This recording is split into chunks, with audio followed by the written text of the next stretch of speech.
Ummahatul Mukminin Khadijah Al-Kubra radhiyallahu anha memakai baju tambalan ketika wafatnya. Wanita terkaya di Jazirah Arab habiskan hartanya untuk dakwah.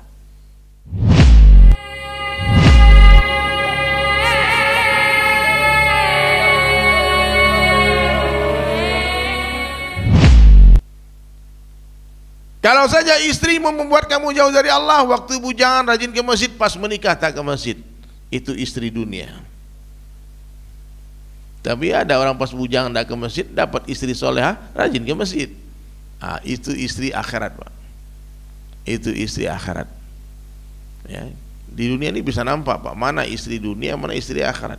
Istri dunia ini, Pak, pitih saja, Pak. Duit. Mobil bagus.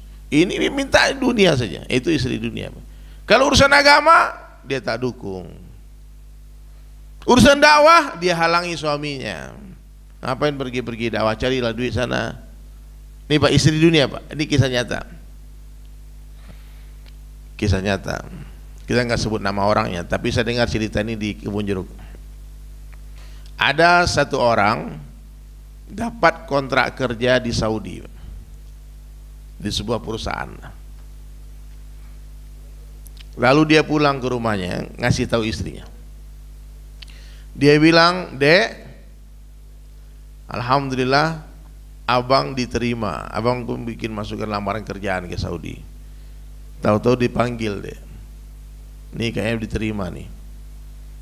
Syaratnya harus bikin visa, ini semua mau berangkat ke sana.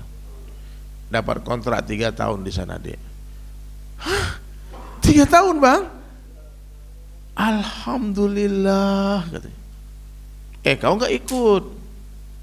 Iya, aku tahu, Bang, aku nggak ikut, Bang. Aku tahu, katanya, aku nggak ikut. Terkabul doaku, Bang. Suami yang boleh mikir, Pak. 3 tahun kita berpisah, sayang. Cintaku. Tak sanggup rasanya abang meninggalkanmu 3 tahun. Bang, 3 tahun itu sebentar, Bang. 3 tahun itu sebentar, Bang. Yakin. Hah? Abang yakin nih. Masya Allah, Bang, ini kesempatan kita memperbaiki hidup kita, Bang. Abang 3 tahun di sana, percaya deh sama aku, Bang. Aku gak akan selingkuh, aku gak akan maksiat, Bang. Aku nih yakin, aku jaga kehormatan cinta kita. Oh, anak-anakku jaga. Abang berangkat, Bang. Semangat. Mantap lah kan. Semangat nih, istri dukung ini. Duit lumayan gaji sebulan nih. Tiap bulan abang kirim, nanti aku simpan, Bang, biar nanti 3 tahun kita punya rumah, punya mobil, Bang, ya. 3 tahun sementara itu, Bang, sebentar aja, Bang. Hah? Kau pintar, Dek. Makasih ya, sayang, ya. Iya, sayang. Wah, pokoknya terjadilah sesuatu yang diinginkan para kejadian, senang itu, merayakan kesenangan mereka. Dapat kerja 3 tahun ke luar negeri, meninggalkan istri. Kata istrinya, 3 tahun tak lama itu, Bang. Sedang mengurus visa, ketemulah sama Pak Jenggot. Jenggot mau keluar negeri juga. Ceritalah kebesaran Allah. Allah kuasa, makhluk tak kuasa. Dunia sementara, akhirat selamanya. Kena pijit-pijitlah sama ahbab ini, Pak. Ahbab ini kan luar biasa dakwah, Pak. Dipijit, abang ini mantap, Masya Allah, calon raja di surga, orang soleh. Abang ini luar biasa nih, tempat yang paling indah tuh, Bang, di masjid, Bang. Kalau bisa sebelum abang ke Saudi nih, abang itikaf dulu di masjid, manasik dulu di masjid 3 hari. Ya ini mantap, Bang. 3 hari kita jaga wudhu, 3 hari kita sholat berjamaah, 3 hari kita baca Quran, kita perbaiki lagi iman kita, Bang. 3 hari ini luar biasa, Bang. Kata dia, luar biasa nih ustadz nih, ya. Masuk akal juga. Oke lah, tunggu. Di mana kalian? Di masjid. Oh, siap. Minta nomor telepon, berangkat. Aku pulang sebentar, kasih tahu istriku. Ya, dia pulang ke rumah, kasih tahulah istrinya yang cantik jelita tadi. Dek, alhamdulillah, dek, abang udah bikin visa nih. Alhamdulillah, Bang, dikit lagi ya abang berangkat ya. Iya, tapi sebelum berangkat nampaknya abang ikut 3 hari dulu sama ustadz itu. Nah, abang mau ikut 3 hari dulu sama teman-teman tabligh itikaf. Hah? Kata istrinya, 3 hari? Kok lama kali, Bang? Dia bilang, setan kau. 3 tahun kemarin kau bilang sebentar, ini 3 hari kau bilang lama. Inilah istri dunia, Pak. Urusan agama dia tak dukung. Urusan duit dia dukung suaminya. Ada nggak gini Pak? Ada.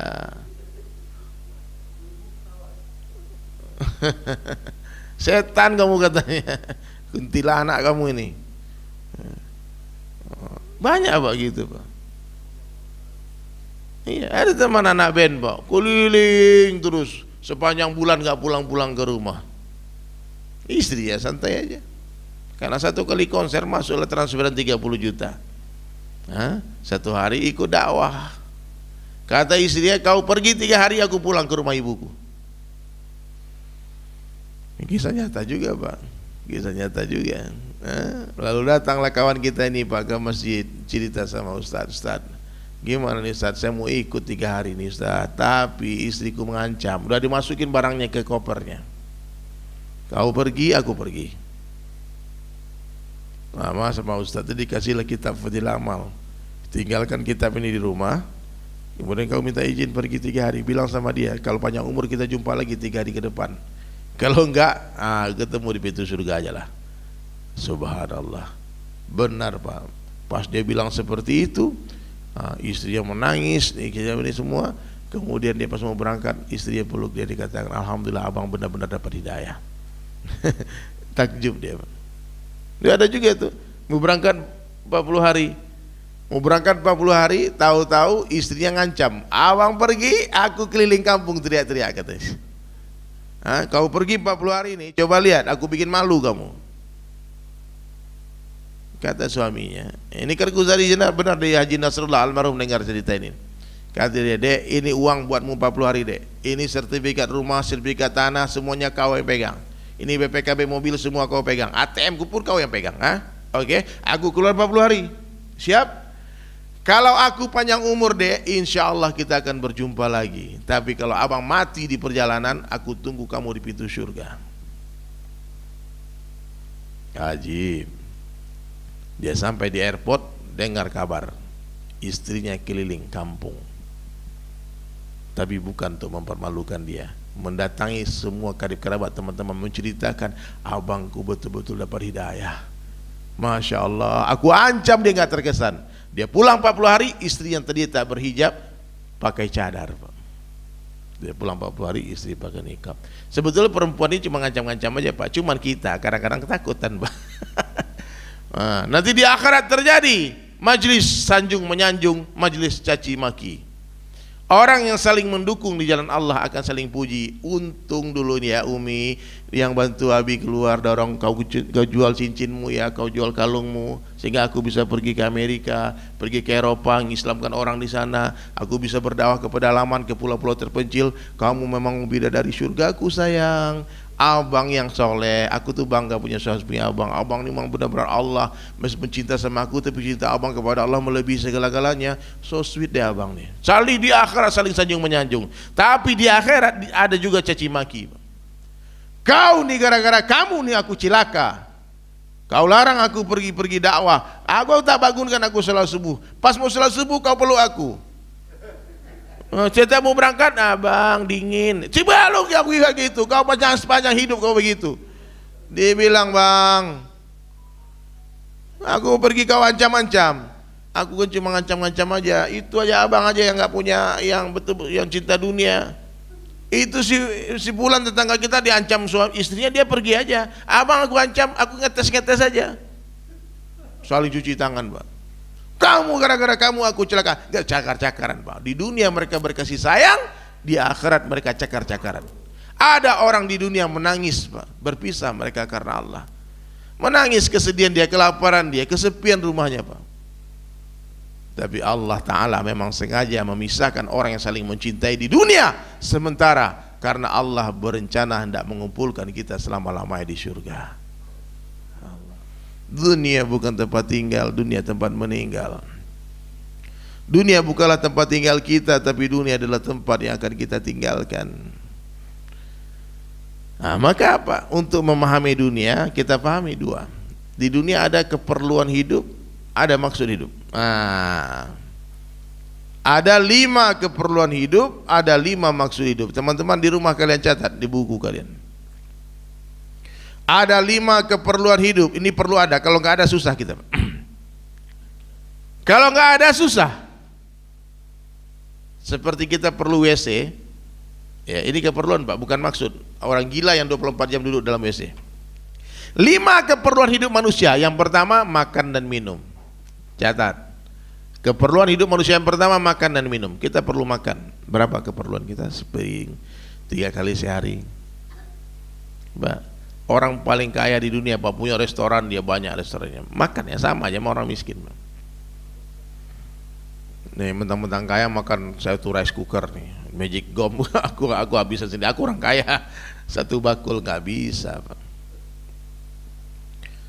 Bahkan kalau kita lihat-lihat survei, orang miskin ini makannya lebih banyak dari orang kaya Pak. Betul nggak Pak? Orang kaya ini punya dokter pribadi, ini nggak boleh, itu nggak boleh. Bayangkan Pak, kaya raya nggak boleh makan garam Pak. Gimana coba Pak? Allah cabut nikmat dunia Pak.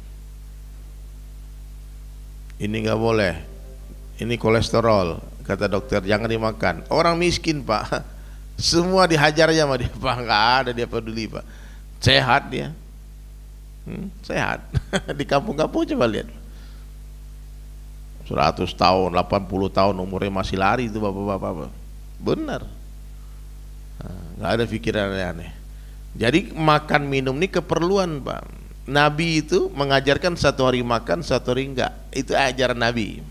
Maka kata Ibunda Aisyah radhiyallahu anha, bid'ah awal dalam Islam, bid'ah pertama dalam Islam adalah makan kenyang.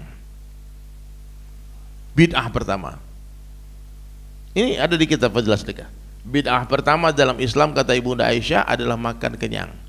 Makan tiap hari. Nabi itu makan 1 hari, puasa 1 hari. 1 hari makan, 1 hari enggak. Kalau Nabi makan, lauknya ikan laut, tidak dicampur dengan darat. Nggak ada campur ikan laut dengan kambing di satu piring tuh Pak. Seperti kita buat hari ini. Kalau darat aja, kalau kambing, kalau laut aja. Sehingga waktu mereka para sahabat tidak banyak di dapur Pak. Sekarang ibu-ibu ini Pak 3 jam di dapur Pak. Makan cuma 5 menit saja. Dia 3 jam habiskan waktu di dapur hanya untuk makan 10 menit saja. Wasting time, banyak waktu sia-sia. Baik ya, makan minum sederhana Pak. Itu yang diajarkan Nabi. Makan minum sederhana. Semakin mahal makan minum nih Pak, semakin sakit hati kita. Ingat nggak Pak Najib? Pertama kita meeting, ya, kita meeting di hotel Windam sana tuh di Jakabaring, ya, DSAS kayak Sultan lah, makan semua di restoran. Aku bayar, ya, makanlah semua, pesan makan sop buntut, nasi goreng semua, santai kan? Ya anggaran ini paling kenal 700-800 ribu, lumayan, enggak apa-apa lah, sekali kita traktir orang-orang soleh kan. Pas mau bayar 2.900.000 Pak. Sampai sekarang masih kebayang-bayang tuh beratnya tangan mencabut ATM itu Pak. Mikir Pak, gimana apa saya minta sama ustadz itu aja yang bayar sendiri-sendiri. Mestinya makan di restoran mewah kita bahagia Pak. Saya suntuk saya malam itu Pak. Wah, habis duit kita udah mulai habis bayar hotel 1 bulan, traktir orang-orang lagi makan, pikirkan, oh, kita pikir murah Pak. Tahu-tahu 2.900.000. Aku bilang ya Allah, ini memang makanan ini kalau mahal menyusahkan. Iya Pak. Tapi kalau makan di warteg Pak, orang kaya ini banyak yang stres Pak, bahkan banyak yang bunuh diri Pak. Kenapa nggak bunuh diri Pak? Orang kaya ini Pak, hidup mereka tuh nampaknya mulia, tapi kadang-kadang terhina juga Pak. Nampaknya mulia. Maksudnya gimana? Coba kalau orang miskin makan di warteg, es teh 1, teh panas 1 Bu, simbok warteg langsung bikinkan, dimasukin tehnya, gulanya diadukin, silakan Ustaz, silakan Pak, minum, di monggo diminum. Minum teh dibikinin Pak, gelasnya besar lagi, sebesar nih warteg tuh Pak. Gelasnya sebesar ini, bayar cuma 3.000 Pak, bayar cuma 5.000 maksimal. Betul nggak? Orang kaya pesan teh di hotel bintang 5, teh 1, datanglah waitress cantik memang yang ngantar teh itu Pak, dikasih gelas kosong, dikasih air putih hangat panas, kemudian dikasih teh gula, suruh buat sendiri Pak. Hah? Terus bayarnya 100.000 Pak. Dia bilang mati aja laku ini kalau kayak gini hidup nih. Bisa bikin ini tidak mudah kau bikin kan? Hah? Keperluan hidup manusia yang kedua apa? Pakaian, Pak. Baju nih. Saya mau tanya, orang kaya sama orang miskin bajunya sama nggak, Pak? Maksudnya sama-sama pakai satu lembar nggak? Sama. Tidak ada orang kaya Pak, karena dia kaya dia pakai 10 lapis, Pak. Kau lihat sini. Kenapa? Ini yang lapis pertama aku beli Singapura ini. Lapis kedua ini New York ini katanya. Lapis ketiga ini Thailand. Dicerita semua, Pak. Orang gila, Pak. Kalau ada orang kaya, orang sekaya-kayanya orang pakai baju satu helai, satu lembar, celana satu lembar, betul nggak? Orang miskin sama. Ya. Nggak ada mentang-mentang kaya setiap jam ganti warna.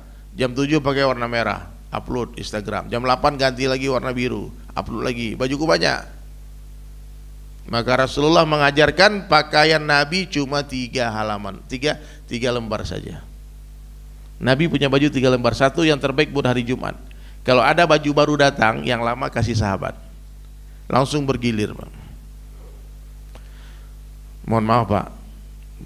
Coba ibu-ibu, coba dibayangkan aja sekarang. Coba lihat lemari baju kita, berapa isinya, Pak? Satu kamar, Pak. Dan orang ini cenderung memakai baju itu aja, Pak. Saya lihat Pak Najib sering kali pakai baju ini. Apa punya 7 lembar yang sama warnanya? Sama ya. Ya. Maksudnya gini, iya, orang tuh dia suka memakai baju favorit dia, sehingga baju yang banyak yang ratusan lembar itu, ratusan helai baju itu pakainya tidak dipakai, Pak. Nah, maka mendingan sekarang ini usul saya nih, mendingan ya ibu-ibu yang punya jilbab banyak, yang punya baju muslim gamis banyak, kirimlah ke pedalaman, Pak. Saya pernah masuk ke pedalaman Papua, Pak. Ratusan bahkan ribuan orang di sana masuk Islam, tapi tak berhijab, tidak punya jilbab, nggak punya baju kurung, nggak punya gamis, ya. Kan bagus nanti satu hari dari Masjid Baitur Rahman kita kirimkan satu koli, satu kontainer baju layak pakai. Bekasnya Pak Haji, bekasnya semua, bekasnya Pak Fadlah. Yang bahkan baju-baju kita mungkin banyak yang belum kita lepaskan brand harganya, Pak, label harganya, price tagnya belum kita lepaskan. Iya, belum dipakai, Pak. Udah beli baju lagi. Nah, makanya hadirin sekalian, orang-orang yang beriman dia tak ribet dalam masalah pakaian. Dan baju ini ternyata semakin mewah semakin menyedihkan. Kalau maksudnya apa? Iya, enggak, baju ini meskipun dijahit oleh desainer terhebat di dunia, gamis kita baju dijahit di desainer terbaik, lama-lama kan sempit kalau badan kita membesar, Pak. Coba kan beli baju mahal-mahal jutaan, tahu-tahu badan naik terus, nggak bisa dipakai baju itu, Pak. Sedih itu. Ataupun kalau dipakai terus dicuci lama-lama pudar, Pak. Iya enggak? Pudar tuh baju itu, Pak. Nah, makanya semakin mewah itu dunia, semakin susah manusia. Ya, semakin mahal makanan semakin susah, semakin mewah pakaian semakin susah. Maka pakailah pakaian yang sederhana. Ya, udah usah banyak-banyak baju itu. Dan Nabi dalam satu hadis mengatakan, jangan kau buang bajumu sebelum kau menambalnya. Sayyidina Umar bin Khattab itu memakai baju belasan tambalannya, Pak. Ketika dia jadi presiden, dia jadi Amirul Mukminin, jadi khalifah, Sayyidina Umar itu masih suka memakai baju bertambal-tambal. Ini bukan cerita dongeng, Pak, ada di kitab ini, di Fadlah Sedekah juga ada. Ya. Dulu hobi kita, Pak. Sampai kadang-kadang mendengar kisah ini, ada temanku di Bali itu, dia bikin baju desainnya tambal-tambal, Pak. Desain baju baru tapi dibuat desain tambal-tambal, mau ikut Sayyidina Umar katanya. Iya. Ada temanku di Bali, Jos, Pak, pakai baju jahit tangan, kemana-mana bawa jarum, kalau baru sobek ditambal, sunnah. Iya. Ummahatul Mukminin Khadijah Al-Kubra radhiyallahu anha memakai baju tambalan ketika wafatnya. Wanita terkaya di Jazirah Arab habiskan hartanya untuk dakwah. Nah, jadi pakaian beliau sederhana saja. Yang ketiga, keperluan hidup manusia apa? Kendaraan. Pertama makan minum, yang kedua pakaian, yang ketiga kendaraan. Kendaraan ini seperlunya saja. Mentang-mentang mobil mewah, 24 jam dalam mobil, gila Pak. Tidur di sana, di sana, makan di sana, semua di sana. Mobil ini keperluan. Memang riwayat mengatakan Rasulullah itu kendaraannya yang tercanggih, unta merah. Jadi kalau Bapak punya mobil mewah Pak, itu nggak ada salahnya, tapi bukan untuk berbangga-bangga, untuk kuatnya perjalanan dakwah, safari dakwah, pergi jihad. Nabi punya unta merah. Sekarang inilah kendaraan yang canggih, apalah unta merah itu, Ferrari ya. Enggak juga, itu mobil sport ya. Mobil sport itu memang untuk ngebut-ngebut aja Pak, bukan untuk bawa anak keluarga Pak.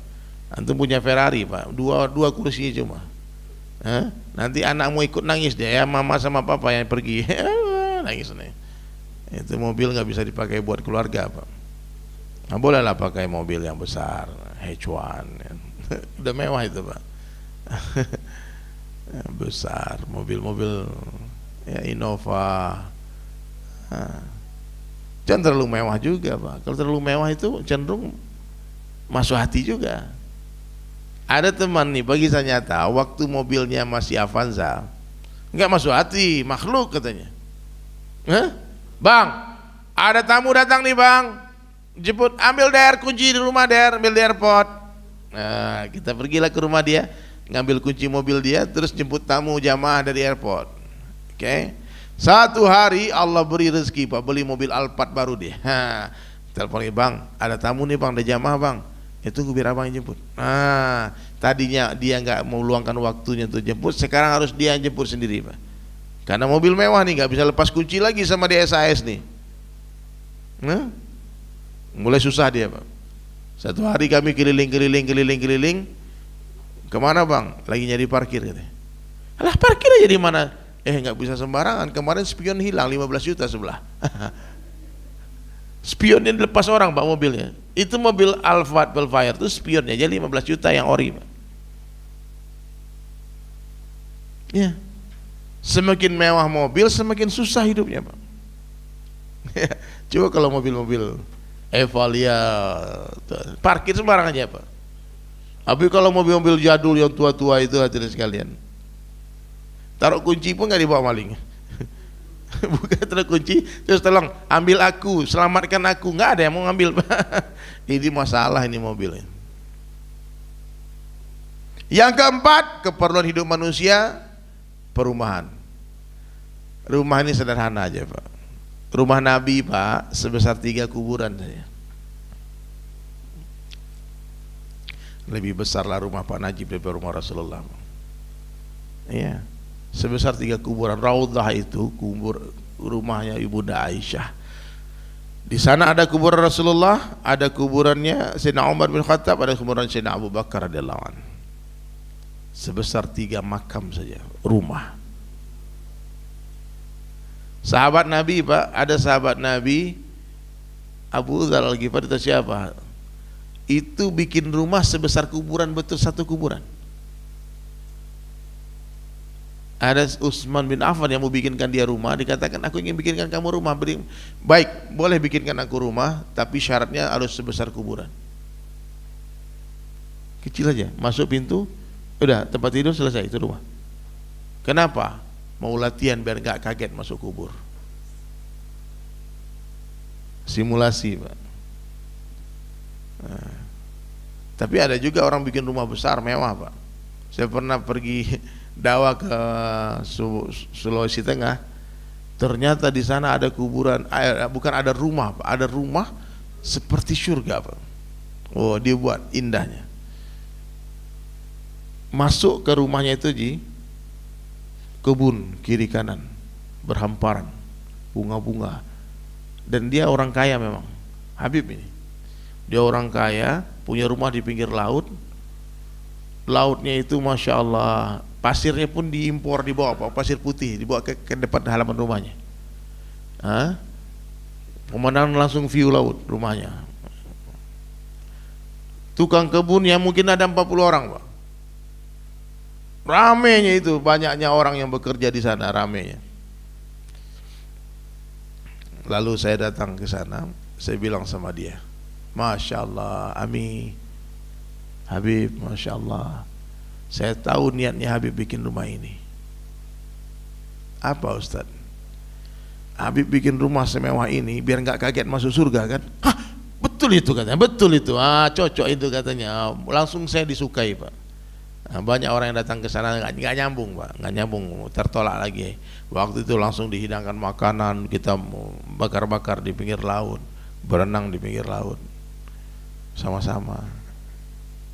Ya, ada tergantung niat. Jadi bukan berarti Bapak punya rumah mewah itu salah, enggak. Tapi jangan sampai rumah masuk hati. Gara-gara rumah bagus tak mau keluar di jalan Allah. Kenyamanan di rumah terlalu nyaman. Jadi rumah sederhana saja. Yang kelima, keperluan hidup manusia adalah pernikahan. Pernikahan bukan maksud hidup Pak. Pernikahan ini keperluan Pak. Kalau perlu satu cukup. Kalau kurang satu tambah satu lagi, 2. Kalau kurang 2 kayak makan Pak, 1 piring kalau cukup makan kenyang, alhamdulillah. Ada orang 1 piring itu nggak kenyang Pak. Boleh tambah Pak? Tambah cie, ada. Ini yang masalah 1 piring nggak habis tambah Pak. Ini kurang ajar Pak. Ini yang 1 piringnya nggak habis. Terus dibilang udah tambah cie dah. Terus kayak yang punya rumah makan ini kok habiskan. Nah, itulah hobiku Bang. Paham ya? Kurang 2 piring, tambah 1 piring lagi. Pernikahan itu keperluan hidup, bukan maksud hidup. Keperluan. Laki-laki memerlukan istri untuk mempercepat dia menuju Allah. 2 rakaat sholatnya orang yang menikah itu lebih baik daripada 70 rakaat sholatnya bujangan. Ya Pak. Jadi datangnya seorang istri dalam kehidupan seorang suami laki-laki akan membuat speed dia lebih cepat, supersonik. Kalau dia bujangan 100 km per jam, kalau dia menikah 3.500 km per jam, 35 kali lipat. 2 rakaat sholatnya orang bujangan, orang menikah itu lebih baik daripada 70 rakaat orang jomblo. Paham ya? Jadi kalau seandainya dia lagi bujang kecepatannya 100 km per jam, ketika menikah 3.500 km per jam. Oh, itu nggak kelihatan Pak, kecepatan cahaya tuh.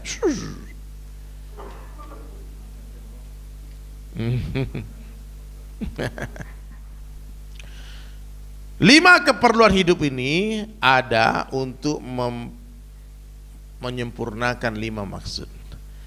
5 keperluan hidup ini semakin sederhana semakin sempurna Pak. Simple life, simple problem. Tapi kalau keperluan hidup mewah semakin susah orang. Ya Pak. Kita tinggal rumah sederhana di kampung-kampung ini Pak, nikmat Pak. Di belakang bisa nanam pohon, ya nah, bisa berkebun.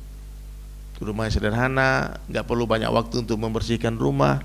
Orang kalau rumahnya besar Pak, banyak bapak-bapak ini bikinkan istrinya rumah yang mewah. Akhirnya istri sibuk membersihkan rumah, tak ada waktu membersihkan diri. Hari-hari ngepel, ini jadi laba-laba di sini. Oh ini miring, di sana miring, karpet rusak. Oh pokoknya berantakan Pak. Sibuk membersihkan rumah sampai-sampai tak ada waktu membersihkan hati. Tapi kalau rumah kita sederhana Pak, kalau boleh bikin rumah besar, tapi siapkanlah pembantu yang banyak. Jangan sampai ratu jadi pembantu Pak. Istri itu ratu. Iya Pak. Istri itu ratu. Tugasnya istri itu bersolek menunggu suaminya pulang. Tugasnya istri itu apa? Bersolek menunggu ayang bebnya pulang. Nunggu depan pintu. Depan pintu langsung menawarkan diri. Apakah abang memerlukan aku? Begitu nih istri soleh apa? Ini kadang-kadang mohon maaf Pak, laki-laki ini kan pemandangannya banyak konslet di luar rumah. Pergi ke kantor, pergi ke jalan di pasar, lihat perempuan seksi di luar. Tiba-tiba muncul hasrat. Ingatlah dia ada istri di rumah. Lari pulang ke rumah, temui istrinya. Oh, istri lagi kayak nenek lampir, rambut gak disisir, lagi ngepel-ngepel, Pak. Belum mandi lagi. Hah?